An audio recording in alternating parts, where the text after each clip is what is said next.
જો તમને કોઈ સસ્તું સોનું આપવાની લાલચ આપતા હોય તો ચેતી જજો, કેમ કે લાલચ આપી કેટલાક ઠગબાજો સક્રિય થયા છે।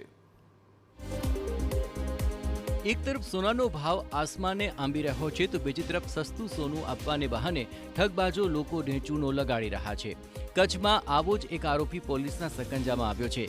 આરોપી સોશિયલ મીડિયા પર સસ્તું સોનું આપવાની પોસ્ટ મૂકતો હતો અને એના આધારે લોકો તેનો સંપર્ક કરતા પછી નકલી સોનું પધરાવીને લોકોને છેતરતો હતો। પોલીસે આરોપીના ઘરે દરોડા પાડીને 14,98,000થી વધુનો મુદ્દામાલ જપ્ત કર્યો છે। 11 સોનાના નકલી બિસ્કિટ, મોબાઈલ, સિમ કાર્ડ અને નકલી નોટ સહિતનો મુદ્દામાલ જપ્ત કરાયો છે। આરોપી સસ્તું સોનું અને નકલી નોટો પધરાવીને છેતરપિંડી કરતો હતો। આરોપીની પૂછપરછમાં વધુ ખુલાસા થઈ શકે છે। જે સૈતી છે પલંગ, એમાંથી જુદા જુદા નોટોના બંડલો મળ્યા। એમાં 500ની નોટોના બંડલ, 100ની નોટોના બંડલ, 200ની નોટોના બંડલ, એ બંડલો મળ્યા। એમાં ઉપર એક નોટ સાચી હોય અને બાકીની નીચે બધી નકલી નોટ હોય, ચિલ્ડ્રન્સ બેંક ને એવી બધી નોટો હોય।